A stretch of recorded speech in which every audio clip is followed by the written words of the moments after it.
Welcome to Learn Commerce PU online classes.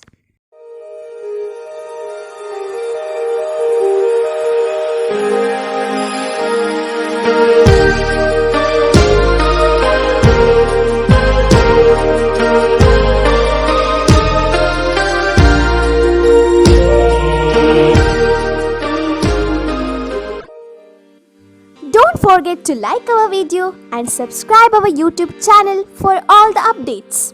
Hello students, welcome to online class. In the last class, we have discussed the political history of Mauryas. How Mauryan Empire established by Chandragupta Maurya with the help of Chanakya, and it was continued by various other rulers. How they strengthened and how Ashoka established and extended the empire and his battle Kalinga, all these factors that we have discussed in the last class.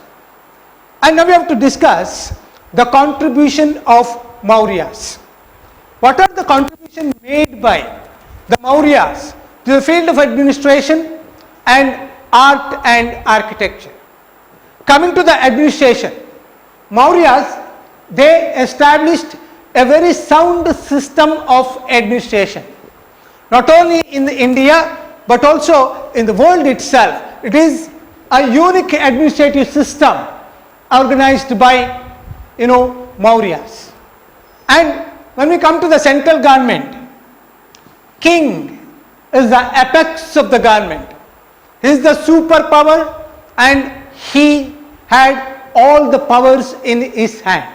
For example, executive, judicial, military power. All this power vested in the hands of king. That's why king is a powerful and is the head of the state and apex of the state, and he controlled everything. And in order to assist the king, what is the important duty of king? To protect the kingdom and protect the civilian of his kingdom. This is the important duty of king. And king in the administration assisted by Mantri Parishad or Council of Ministers.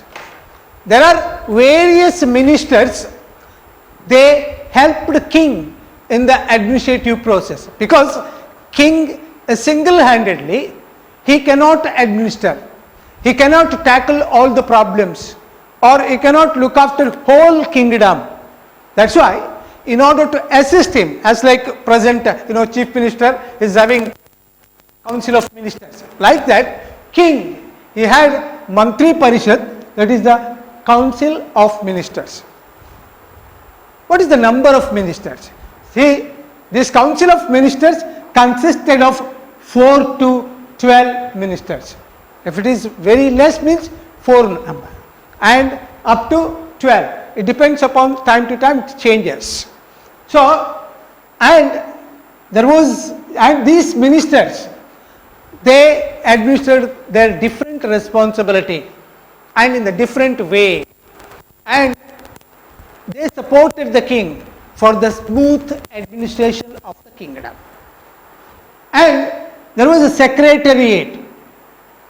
Apart from these king and Mantri Parishad, there was a secretariat having different officers, nearly 30 departments, and the various responsibilities were taken by various departments. For example, nowadays, Department of Public Work, Department of Education, Department PWD, and all these departments, they are doing their own work. That's why here also we can see different departments, nearly 30 departments. 30 departments, they administer their own responsibility in the various wing. So this is what how they supported king apart from this council of ministers. And this is the justice. It's the civil administration. What we have discussed, the civil administration, the central government. But what is the justice? Department of Justice or Judicial administration. In the judicial administration also it was organized very systematically and it was very strict, and there were two different courts, that is Dharmasteya and Kantaka Shodhana. Dharmasteya, which means civil court, in order to deal with the civil problems, civil cases, whereas Kantaka Shodhana is a criminal court. Now we have civil court and criminal court at present. So all these, what we have the present system, it was copied from the ancient system. So during the period of Ashoka, the civil and criminal courts were existed. And this civil and criminal court, not only in the center, even in the local level, there were such courts, small courts, like Supreme Court, High Court, District Court, Taluk Courts, all these different strata, but we can see the different courts. So these courts, Kantaka Shodhana and Dharmasteyas. And Megasthenes, he observed that punishment during the period of Mauryas were very harsh. What were the punishments? That is, even cutting the limbs, amputation of limbs, cutting the limbs, and even so harsh punishments were given by the court. Why that harsh punishment? When there is a harsh punishment, a serious punishment, there is a possibility of establishing discipline, order within the state. If there is order in the state, there is a possibility of development. If there is no order, there will not be any development. That's why Ashoka or any Mauryan rulers were able to establish their king very strongly because of the systematic order established by these punishments given by the courts. So that is why in every state there should be a proper judicial system, proper punishment and proper administration. And this is about judicial administration. When we come to the revenue administration, the main source of income, that is the agriculture. Even during that period and even today, agriculture is the source of income of India. And how they fixed the tax? During the period of Mauryas, they fixed 1/6 of the total production as the tax. 1/6. If a cultivator gets 6 quintals of rice, paddy, he has to pay 1 quintal of paddy to the state as a state tax. So this was the tax levied under Mauryan administration very systematically, and they were collected by local officers. Various officers were appointed to collect these taxes from the various level, and they collected the tax and sent it to the central government. So by doing so, the very systematically revenue was collected. Apart from land tax, we can see profession tax, house tax, cattle and livestock. All these taxes, extra taxes, were also levied during the Mauryan period. And then the provincial administration. This is the central administration. Then we come to the provincial administration. Total kingdom of Mauryas were divided into different provinces. The provinces, the important provinces, there were 5 provinces. That is Takshashila, Girnar, Ujjaini, Toshala and Suvarnagiri were the important Suvarnagiri 1, 2, 3, 4, 5 Suvarnagiri for the 5 important provinces. And these provinces like state now, the central government and then state. These provinces like state. And the provinces were headed by the governors. Each province had a governor. And these governors, they were belong to royal family. Either they are the relatives of king or they belong to royal family. And apart from these provinces were further divided into districts. Provinces divided into districts. Like state divided into districts in the present concept. So, provinces divided into districts and that were governed by sthanikas. Likewise, provinces headed by governors and districts were headed by sthanikas. And sthanikas looked after everything belonged to the district. And then Gramika was the head of the village, and districts further divided into various gramas. But now state divided into district, district divided into taluk, taluk divided into village. But during the period of Mauryas, they had no taluk system. District directly divided into villages, and villages were looked after by Gramika, head of the grama, and 5 grama or village was under the charge of Gopa. That is the Tahsil, is the present system Tahsil, what we call Tahsil, that is a Tahsildar. It is a sort of taluk system, various villages grouped into a particular taluk now. Likewise, they never divided to taluk, but they clubbed 5 villages into a group and named, nominated a person to administer, that they were called Gopa. Well, so this is the administrative system, how they made provincial administration systematically. And then apart from this, there was a city administration. City administration.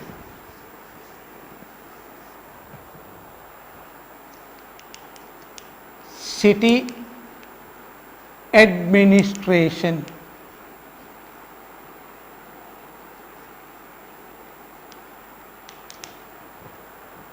In the present day, we have, what we call the Purasabha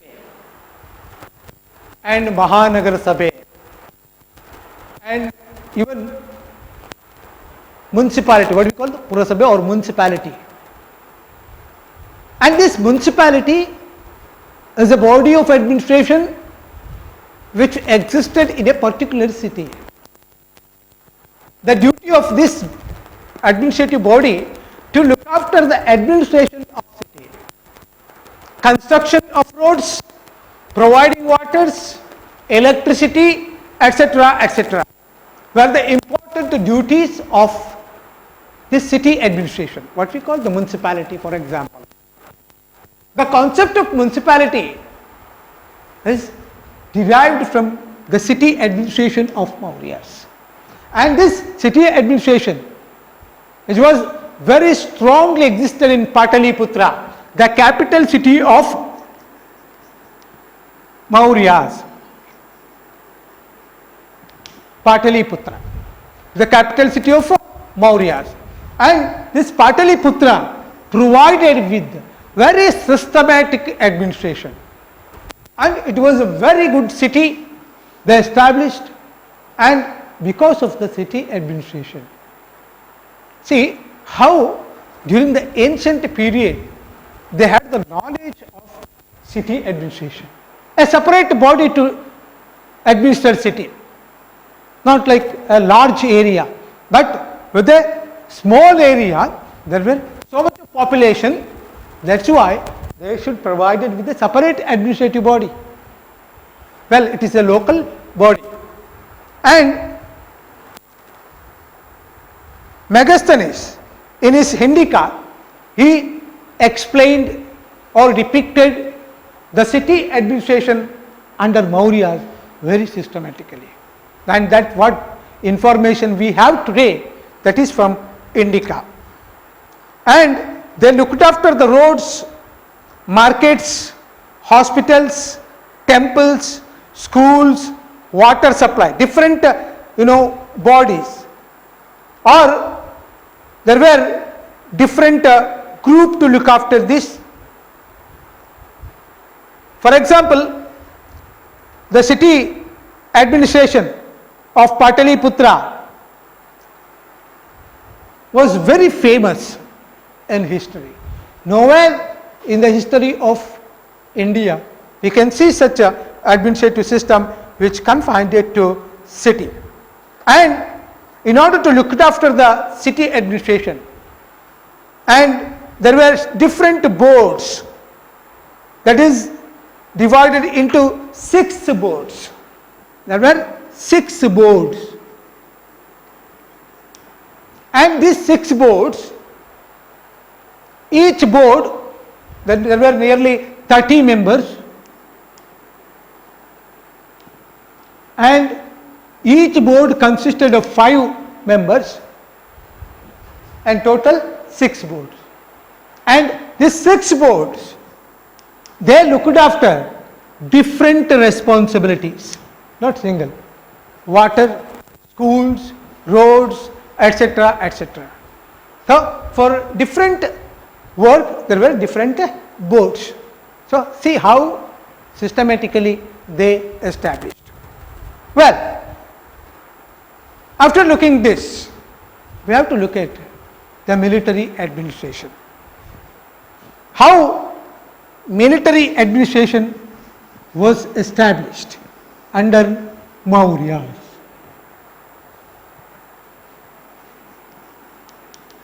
Military administration.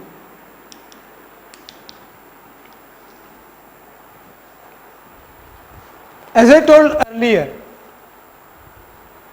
Magadhan Empire was very strong because of its military force. Can you look after various kingdoms of the world? They were so great and so strong only because of military power. And that is why even Megasthenes, he explained in his Indica, Magadhan military was very strong even during the period of Chandragupta. When you look at the Battle of Kalinga, he defeated the ruler of Kalinga. Fine. His power was very strong, military power of Ashoka. And here, Mauryas, even during the period of Chandragupta, consisted of 6 lakh infantry. Infantry means soldiers who fight on the ground. Infantry and 30,000 cavalry, horse force cavalry, and 9,000 elephants. 9,000. The war office was administered by 6 boards, as like of 6 boards in city administration. In order to administer the different responsibility of war field, they established 6 boards, and these 6 boards, they looked after the administration of war field, providing artillery, providing medical facility, providing food, etc., etc. So, these are various boards, they perform their duty very perfectly. And total force of Mauryas divided into 6 categories, that is transport, navy, infantry and cavalry, chariots and elephant force. So these force, all the 6 forces, navy, transport, infantry, cavalry, chariots and elephantry, they consolidated the Mauryan military, and that is why they were able to establish a large kingdom, and this was the first kingdom which united whole India. They gave political and cultural unity. Why? Because of this strong army. And that is very important to note that Mauryas had possessed very strong military system. Well, this is about the administration of Mauryas, all judiciary, civil, military and revenue administration. This is the one part of contribution.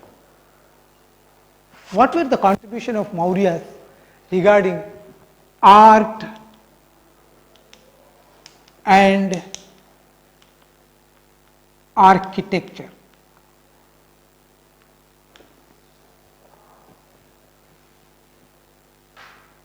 Mauryas, they contributed a lot for the Indian art and architecture. They built various buildings, palaces, stupas, viharas and even the caves.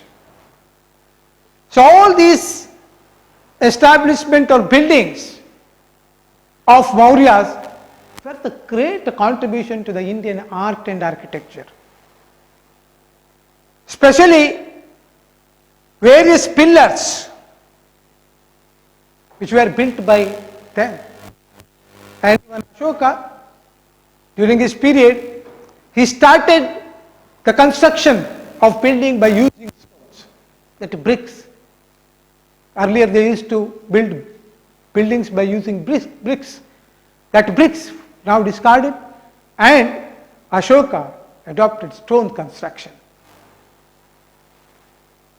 Various stupas were built during the period of Mauryas, that is the Buddhist stupas.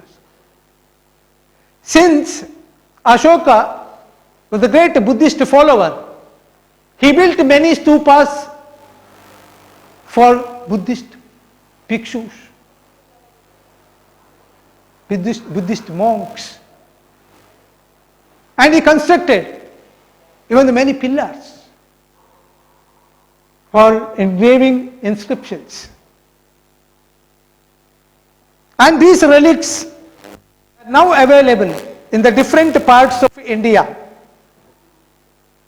And even palaces. For example, Chandragupta Maurya's palace at Pataliputra is the greatest contribution to the architecture. And he exclaimed that it was created by God. That is the Chinese pilgrims. Fahian says the palace was created by God. Why? It was such a beautiful palace which was constructed during that period. And this is the best example for Mauryan architecture. And even caves. For the meditation of Buddhist monks, they constructed many caves. These are also existed even today, and that became very good contribution of Mauryas. At the same time, pillars, various pillars constructed by him, and the 30 pillars, each stone pillar weighted 50 tons and measures 30 feet in height. large pillar was established by Mauryans, especially Ashoka. So this is what their great contribution to the art and architecture of India. Dharma Chakra. Dharma Chakra is the symbol of Buddhism. And this Dharma Chakra was also another contribution to the art and architecture. Well, these are all some important contributions of Mauryas. Well, this ancient period very strongly ruled by these Mauryas. After this, there was a gap. After the decline of Mauryas, there was no strong kingdom or a ruler to rule or administer India. They were not able to maintain unity of India. But still, after the decline of Mauryas, one of their feudatories, they emerged as a superpower in South India, that is Satavahanas.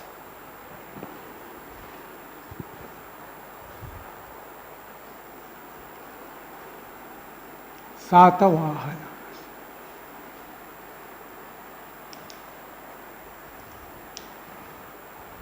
Satavahanas were the ancient kingdom.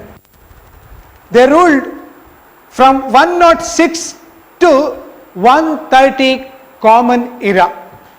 The early Common Era was the age of Satavahanas in India. And they ruled nearly for 400 years. 400 years. The great rule by these Satavahana rulers. Satavahana, they established their capital at Paitan.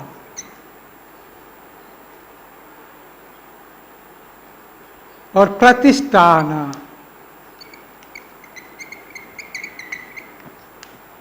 Pratisthana or Paitan was the capital of Satavahanas. And Simuka was the founder of Satavahana kingdom. He was the first ruler of Satavahanas.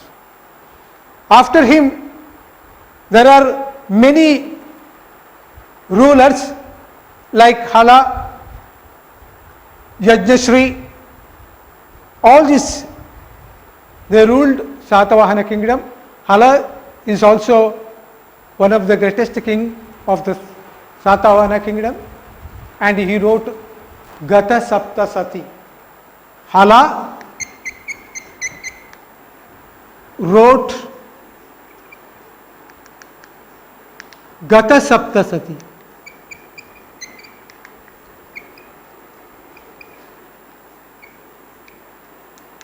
That is, Gautami Putra Satakarni was the greatest ruler among Satavahanas, and he ruled very systematically. He established a very strong empire of Satavahanas, and he had established his kingdom after fighting various battles. Gautami Putra Satakarni was nurtured by Gautami Balashri. Gautami Balashri. And the Nasik inscription, which was established by Gautami Balashri, which explains about the Gautami Putra Satakarni and his achievements. This Gautami Putra Satakarni, who performed Ashwamedha Yaga, and his important titles were Tri Samudra Toya, Pitavahana.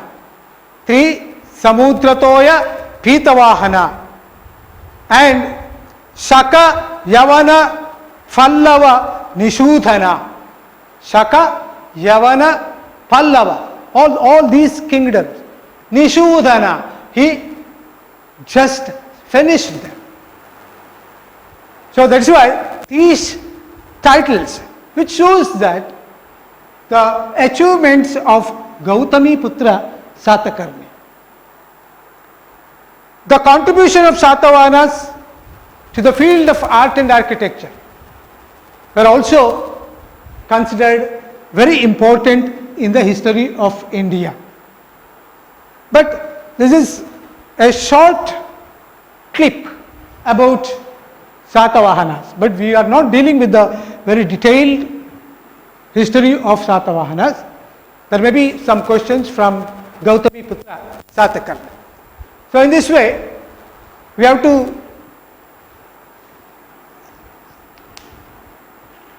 finish both these Mauryas and Satavahanas.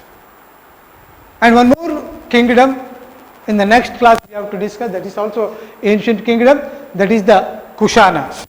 So in this class, let us wind up with the discussion of these two kingdoms. Thank you very much. Don't forget to like our video and subscribe our YouTube channel for all the